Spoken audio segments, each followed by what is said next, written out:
agad mag-isa. Sana hintayin mo ako. Hindi ko naman kasi alam kung kailan kayo darating eh. Sobrang init po nung bata, ang taas ng lagnat. Siguro dapat ipaampon ko na talaga siya. Elisa, ikaw ang nagdala sa bata dito sa ospital. Ibig sabihin nun, mahalaga talaga sa'yo si Eva. Hindi lang naman si Eva may kailangan sa'yo. Kailangan mo rin siya. Matutulungan ka niya para tuluyan ng maisaayos mo ang buhay mo. Ligtas na po ang anak niyo, Mrs. Pasensyahan mo na si nanay, ha? Pinapangako ko ngayon. Hindi ako papayag na may masamang mangyari sa'yo. Mahal na mahal kita, Eva. Mahal na mahal kita.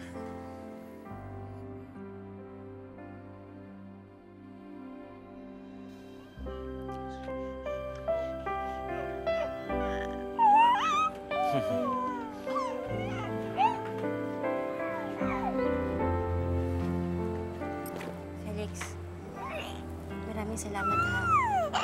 Elisa, ikaw ang nagdala ng anak mo sa ospital. Ikaw ang nagligtas sa kanya. Kaya wala ka dapat ipagpasalamat sa akin. Nagbago buhay ko nang dahil sa'yo. Natuto rin ako tumayo sa sarili kong paa dahil sa tulong mo. At dahil din sa'yo, nagbago na tingin ko sa anak ko. At ginawa mo ang lahat ng yun na walang hinihiling na kapalit. Di ba sinabi ko naman sa'yo noon? Hindi lang naman ikaw yung tinutulungan ko eh. Pati na rin yung sarili ko. Kahit na, salamat pa rin.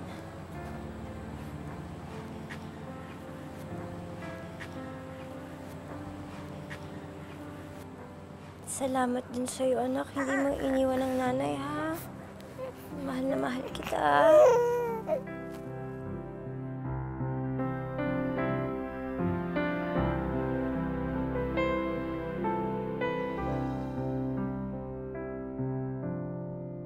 Eva, anak, halika na. Malilate na tayo sa school mo. Nandiyan na po, Mami!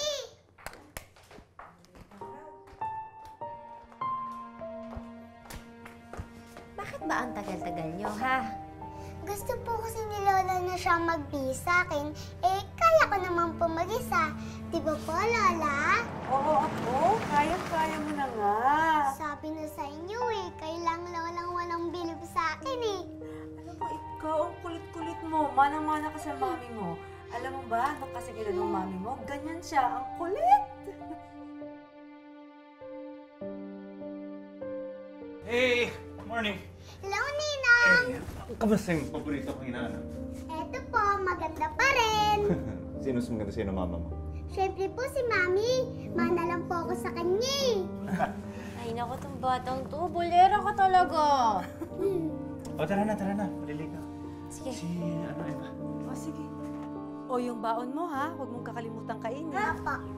Sige. Nay. Okay. Bye-bye. Ingat kayo, ha? Sige, Felix. Alam mo, Felix, pagdating pa lang ng sasakyan mo, alam na ni Eva na ikaw yun. Siya na umaata sa'yo. Ano po?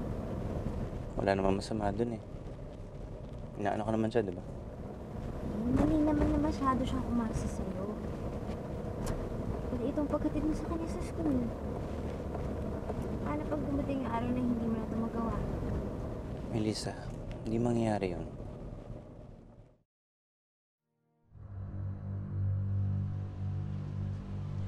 Good afternoon po. Itatawag po na namin muna sa homeowners. Paki-park na lang po.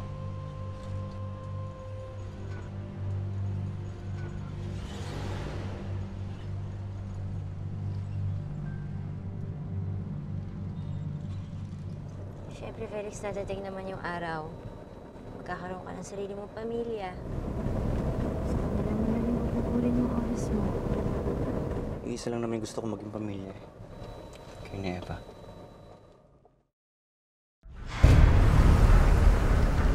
Roberto! Roberto, may dumudukot sa akin! Ano ba? Bitawan mo ako! Roberto, tulungan mo ako! Felix, sandali.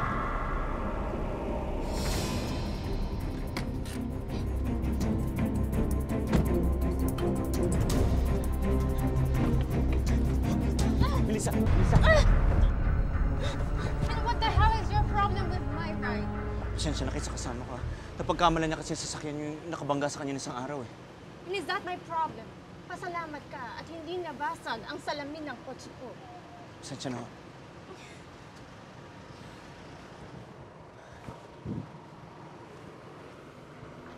Melissa, ano bang problema mo? Bakit mo sinugod yung sasakyan?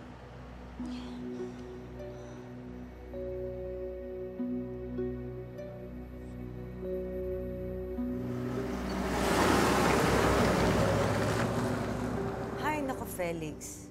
Hindi lang ito ang unang pagkakataon na nagkaganyan niyang si Melissa. Abay, nung nakaraang buwan, meron ba namang lalaking sinugod dyan, malapit doon sa may grocery? Alam mo ba kung bakit? Dahil yung sasakyan daw ng lalaking yon, kaparehas sa kaparehas yung sasakyan ng mga taong dumukot sa kanya nung araw.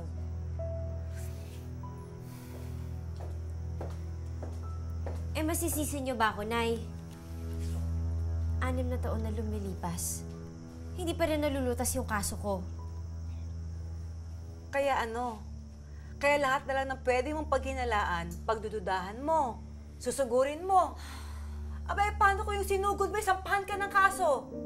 O edi ikaw pa nakulong, hindi yung mga taong hinahanap mo.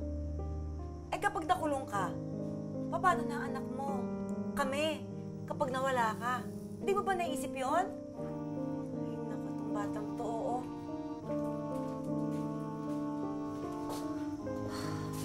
Felix, naghahanap lang naman ako ng hustisya. Kung mali itong ginagawa ko, yun eh dahil ito lang ang meron ako. Yung sasakyan ng lalaking yun lang ang pinanghahawakan ko, yun lang.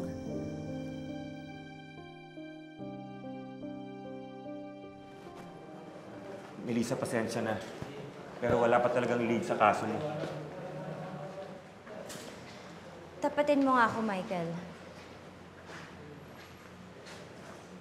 May pag-asa pa bang mahuling ng rape sa akin?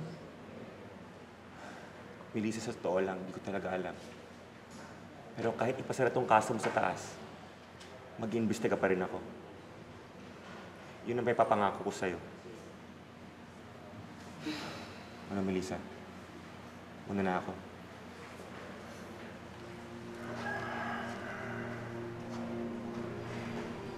Alam mo, Melissa, buwan-buwan tayo nandito sa presinto, ah. Hindi naman sa nagreklamo ko kasi natutuwa nga ako dahil lagi tayo nagkikita. Hindi ka ba napapagod? Ito sa ginagawa mo?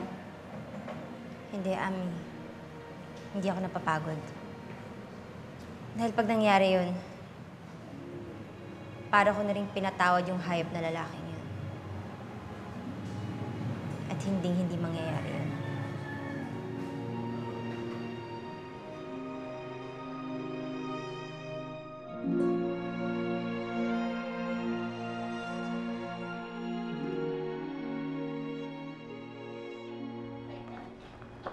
Ngayon ka lang papasok?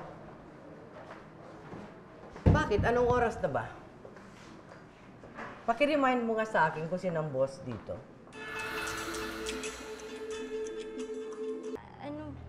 Ano? May Kasi errands ano? lang kasing inotis si Kenneth kay Melissa. Kaya hindi pa siya late. Opo, ma'am. May nakalimutan po kasi ako mga importanteng file sa laptop ko dun sa bahay.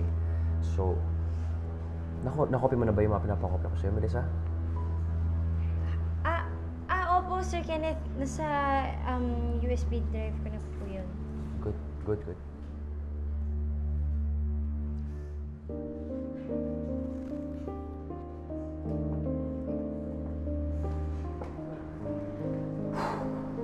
Pare, you owe me one.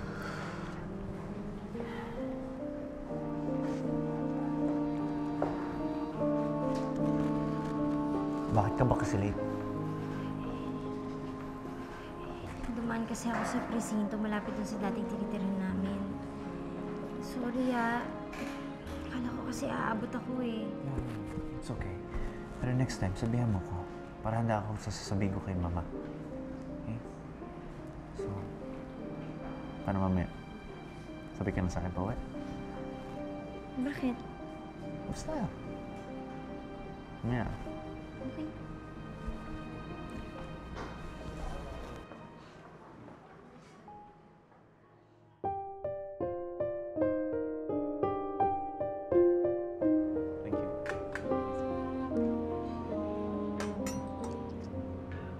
Para saan ba tong dinner na to?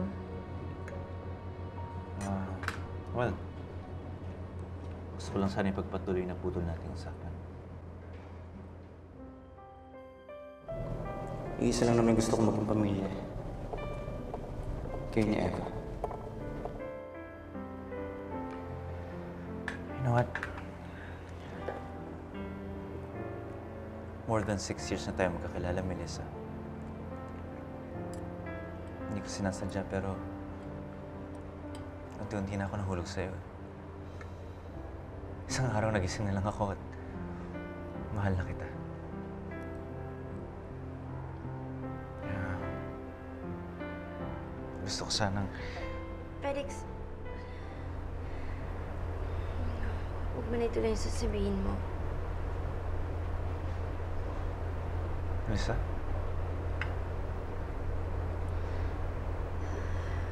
Ayaw kitang saktan.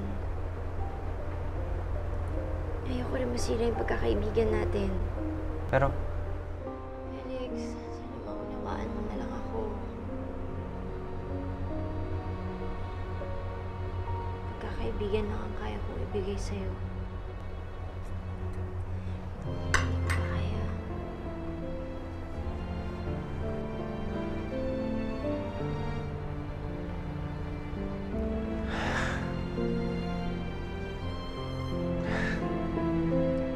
Kasi...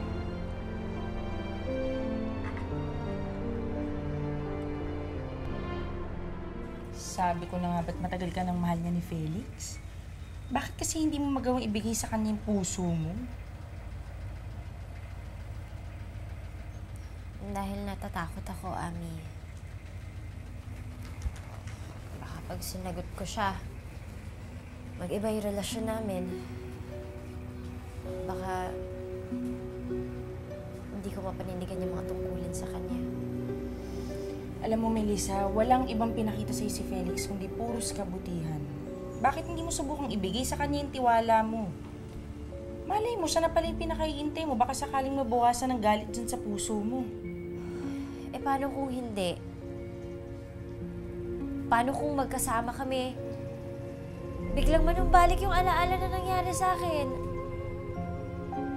Paano kung biglang siya pa yung mapagkamalan ko ng rape sa akin tapos masaktan ko siya? Mami? Ano po yung rape?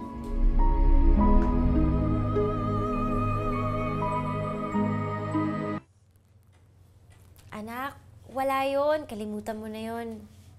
Mami naman, paano ko po yung makakalimutan? Eh, narinig ko na nga po. Ano po ba ibig sabihin nun? Bakit po parang galit kayo nung sinabi niyo yung word na yun?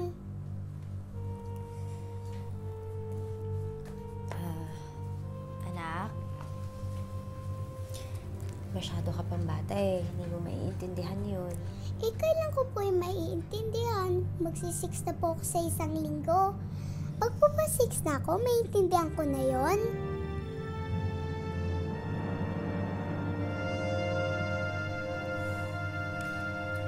Hindi anak eh. Basta kapag ready ka na, pag mas matanda ka na, sasabihin ko sa'yo kung anong ibig sabihin nun, ha?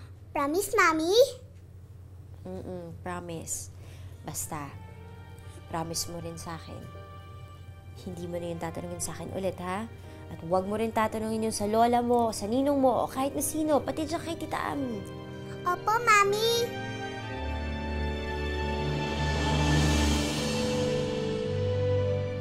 Ba't ba kasi ako pang sinama mo mamili ng regalo mo para kay Eva? Napagkamalan pa tuloy tayo mag-shota ng sales lady. Paano ba naman di tayo pagkakamalan? Kanina pa nagpapapansin sa'yo. Hindi mo man lang tinitignan. Pare, ba't ko naman papansinin yun? Tsaka bakit ito titignan yun? Hindi ko naman type yun. Ikaw, ba't di mo kunuha number nun? Dali-dali nun. Eh, anihin ko naman ang number niya. Pare, palit mo dyan sa number ni Melissa. Bro, it's been 6 years. Pero 0 ka pa rin sa kanya eh. Ayun na nga eh. 6 years na kami. Ngayon pa ba ako susuko?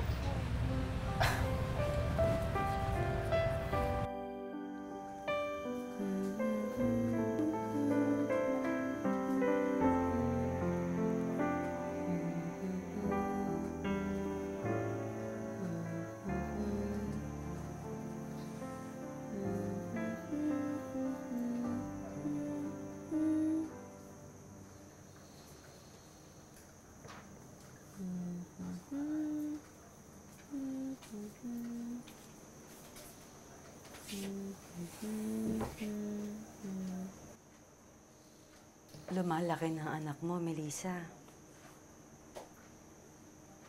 Hanggang kailan ba balak na itago sa kanya ang tunay niyang pagkatao? Hanggang kaya ko na yan. Anak, matalino si Eva. Kahit na anong lihim pang gawin mo, malalaman at malalaman din niya ang buong katotohanan na bunga siya ng isang kasalanan. Ayoko sana dumating yung araw na yun. Pero Nay,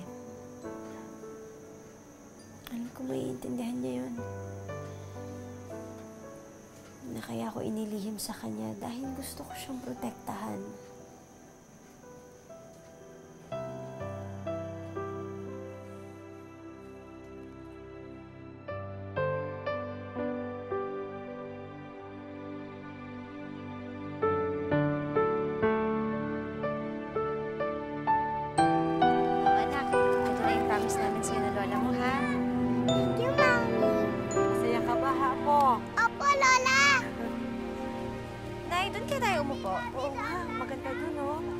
Malilim pa.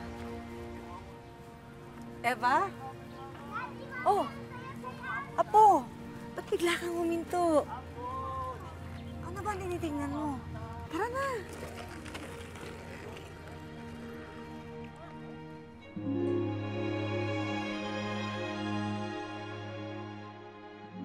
Mami, kailan po ba namatay ang daddy ko?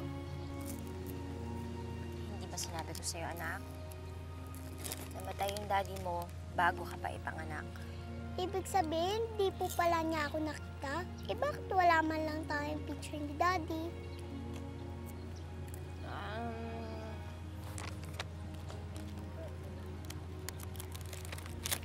Kasi anak, hindi naman kayo mahilig magpa-picture ng daddy mo. Sayang naman po. Bakit hindi na po kayo nag-asawa ulit pagkatapos mamatay ni daddy? Kasi anak, gusto kitang maalagaan ng gusto. Kaya hindi ko na lang naisipan ulit.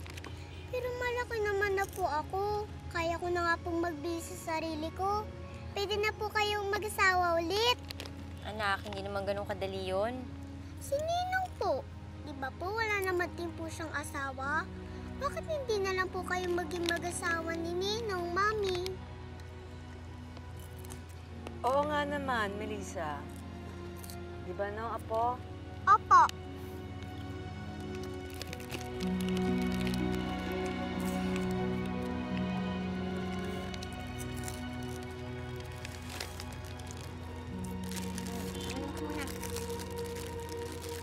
Naganay,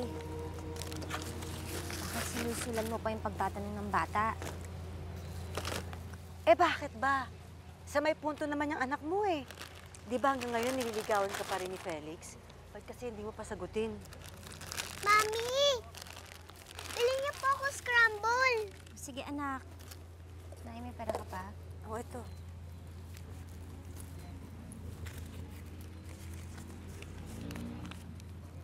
Wait lang anak ha.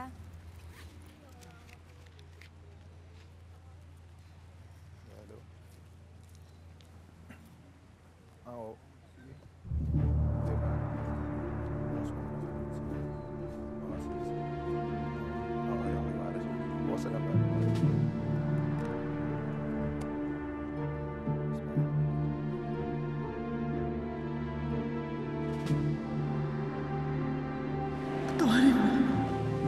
Roberto! Roberto, wag! Roberto! Melissa? Ikaw ba yan?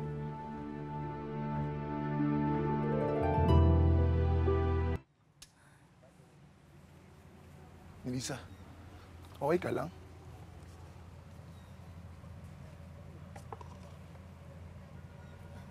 Rico, kamusta ka na? Ito. Pamilyado na ako ngayon. Eh, ikaw, may asawa ka na ba?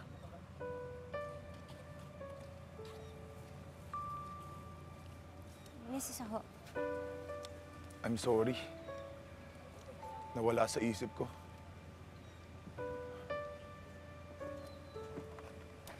May balita ka ba sa kanya? Tagal nang wala. Hindi ko na nga alam kung ano nangyari sa lalaking yun eh. Mula nang umulis siya papuntang Amerika, hindi na nagparamdam. Honey! Hi! Hello. Melissa, ito pala si Lorraine, asawa ko. Hi. Nice meeting you. So, paano? Mauna na kami. Bye.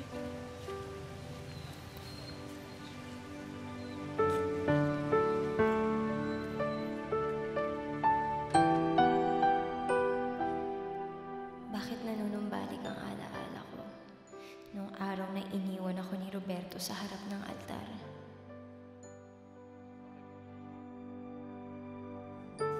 Nakita ko si Rico kanina. Naramdaman ko yun yung sakit na ginawa sa akin ni Roberto. Yun siguro yung sagot sa tanong mo. Kung bakit hanggang ngayon hindi ko pa rin sinasagot si Felix. Ayoko na talaga masakit ulit. Anak, nakilala ka ni Felix pagkatapos ng trahedyang nangyari sa'yo. Alam niya lahat ng mga pinagdaanan mo at tanggap niya yun. Iba si Felix. Hindi siya kagaya ni Roberto. At alam ko na hindi ka niya iiwan. Hindi ka niya sasaktan.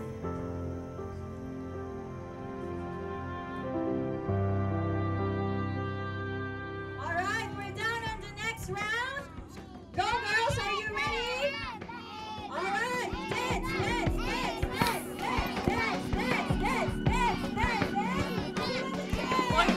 Oh, that's okay, birthday girl. Okay lang yan. We have a balloon for you. It's okay. Happy birthday. It's okay. Okay, we're left with 2 players. Take 1 chair out. We have Angel and Charmaine. Are you ready, girls? Tingnan mo si Felix. Alright, Oh. go! Hindi lang sa anak mo magiliw, pati sa ibang bata. Oh. Pwede na yan, oh. Alam mo yan. Bakita, Nay. Ay nako, Ami, huwag ka nang magsayang ng laway sa kaibigan mo. Eh, wala naman siyang itulak kaibigan kay Felix, pero ayaw pa rin. Ewan ko ba? Nay, ang kabata naman. To proceed to the next game, we call it the newspaper dance game. Guys, we need participants. Ayan! Masali ka, sino partner mo? Ikaw! What? Partner tayo, Nay! Tanda na ako. Bakit bubuhatin nga kita eh? Ayaw mo pa. Oo naman. Ayan, Sino bang pwede? Partners? Si Ami. Ayaw ko na lang. Laro po tayo.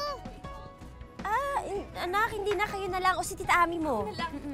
Sige na po, birthday ko naman po eh. Oo nga naman, birthday nga naman niya. Pagbigyan Anak, mo. pagbigyan mo na yung si Eva. Isipin mo, birthday niya ngayon, no? Nangihiling sa'yo. Eh anak, hindi naman ako marunong sumayaw. Sige, kayo na lang ng ninong mo. Eh Felix, ilaro mo yung mata. Okay lang po yun. Sige na. Pagbigyan mo na si Eva. Oh, sige. Okay. Let's dance, dance, dance, dance, dance, dance, dance, dance, dance. Embrace your partners! We have 1 player out. Tingnan pa natin para masaya. Hindi na namin kaya yan. Hindi, out na kami, anak. Masyado na maliit yan. Mami, magpa-carry po kayo kay Ninong. Enjoy your partner!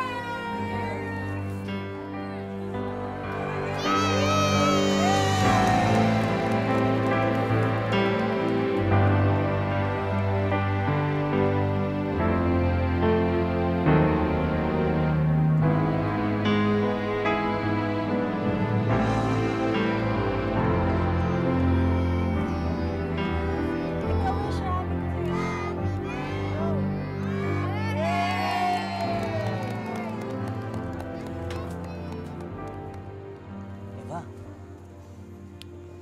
hindi mo lang ba bubuksan yung regalo ko sa'yo?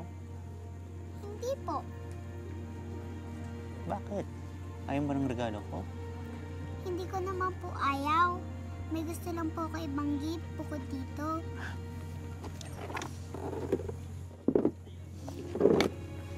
Sige, Sabihin mo kay Ninong kung anong gusto mong gift, ha? Kahit ano, bibigay ko sa'yo. Hindi naman po kasi regalong kailangan ko. Kung di Daddy. At kayo po ang gusto kong maging Daddy, Ninong.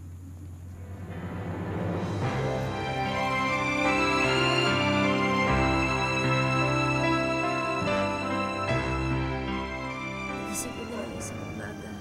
Alam ko na ikaw talaga ang mahal ko. Minamarry me, Melissa. Oo, Felix.